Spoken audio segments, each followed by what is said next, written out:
Carvana. About a 5-minute process. And she's gone. So it's 8 o'clock and my appointment is at 8:30. And I just got a text message from him that says, hi Adam, this is a friendly reminder of today's appointment.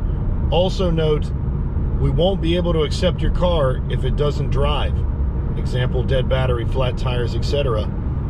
I think they're going to be impressed. Let's hope they accept it anyway.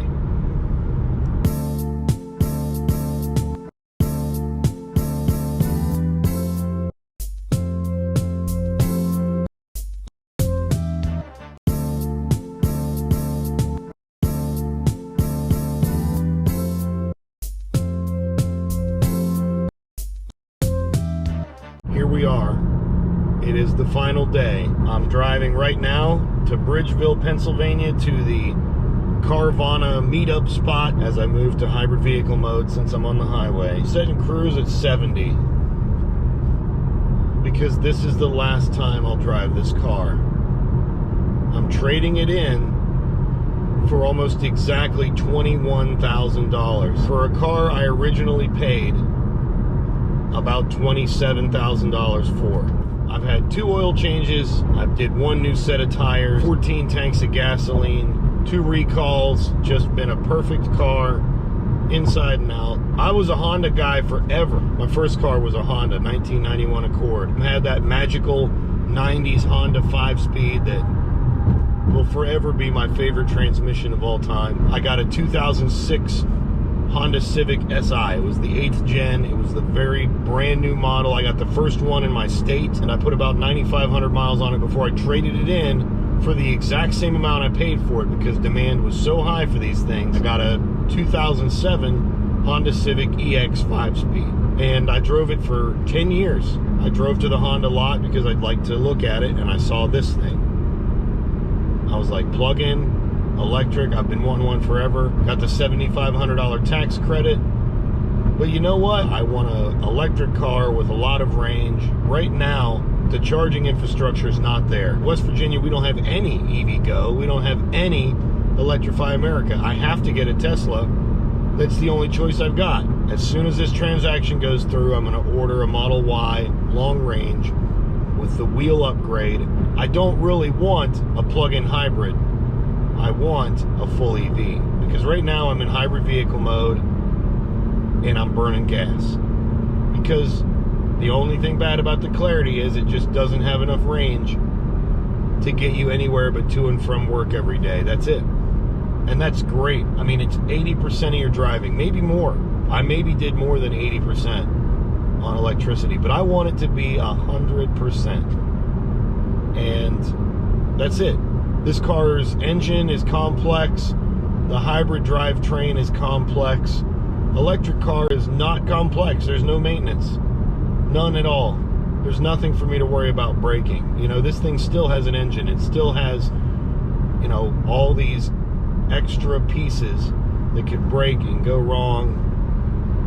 And I just want the peace of mind of a full electric. Also, I've got a solar array installed that I just did this year, and why not?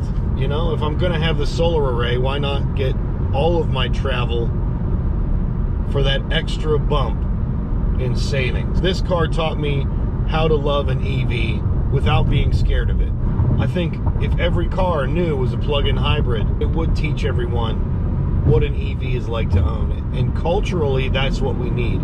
The EVs are there. If you've driven it, if you've ridden in it, you know my wife doesn't care anything about cars when it comes to what powertrain or anything like that. She says, A, is it fast, and B, is it cool, and C, is it comfortable? If it has those 3 things, she likes it. But after driving the EV and riding in an EV, she knows what all the advantages are, and she wants an EV because any person that does that is going to want one. We need people to see what the differences are and see why an electric vehicle is such a compelling thing and why a gasoline vehicle Just isn't. I have many great memories of driving gasoline vehicles, but I didn't have a choice. It all kind of happened pretty fast if you weren't in the space. I got this car and I got into the EV space. I started doing the research. I started looking at options and watching videos and reading, and what I know now is that there is no way the gasoline engine will survive if people drive these electric vehicles. It's not going to happen. I'm going to do my part. I'm going to do a twofold thing. I'm going to put this beautiful, perfect condition, absolutely flawless quality, clarity that's lived in a garage its entire life and has like 2,000 miles on the engine. I'm going to put it on the market. I'm going to let somebody else learn what it's like to drive an EV every day.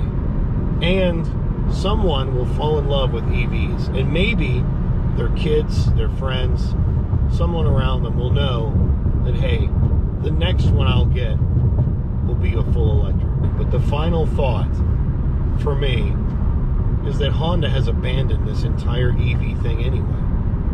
The only EV that they built was the Clarity EV. They quit making that. This year they quit making the plug-in hybrid version, which was the car for the masses. This car is everything you need if you don't need four-wheel drive. It's everything else. And I drove Lyft. I did 100. I was going to do a whole video on this, but it doesn't really need one. I drove 100 plus rides on Lyft in this car, and it is the best Lyft car, period. I drove it where I drove an entire day, where I was using gasoline.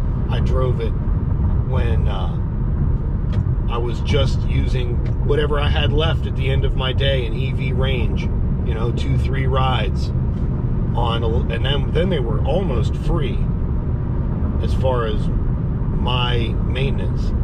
No gasoline, and it was, marginal cents in electricity. But it is the best Lyft car. The back seat is huge for a car. It has more room than a CR-V. I'll put the diagram up.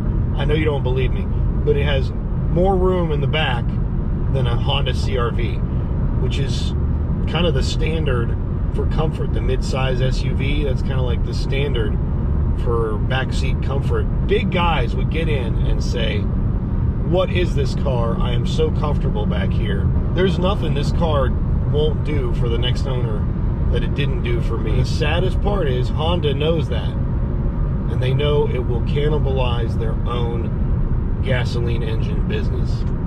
If they made a plug-in hybrid CR-V, I would just buy one of those and keep it forever. When I tried to buy this car, the salesperson said nothing. He had no idea what it was. They'd never plugged it in. It'd been sitting on the lot for however long they'd had it. They never plugged it in.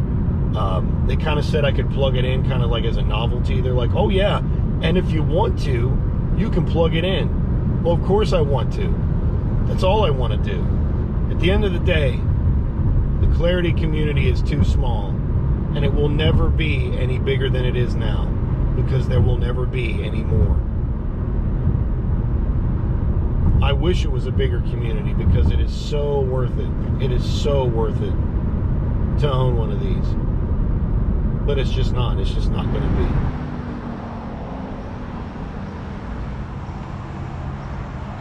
Last day.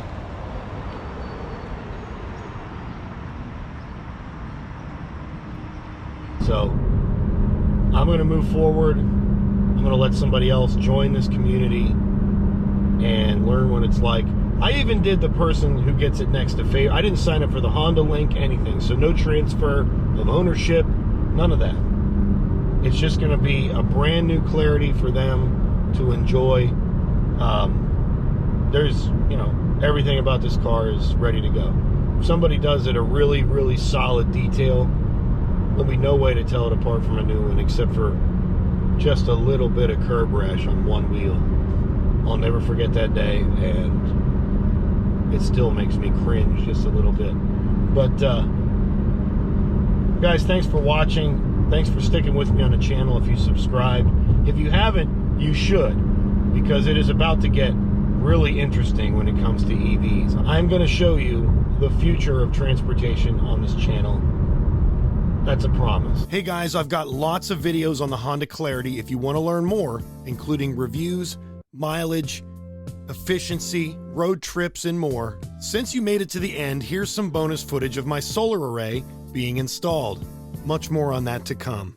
A subscription to this channel would mean so much to me, and of course a like if you think I deserve it, or I made the right choice going full EV. Many more videos to come.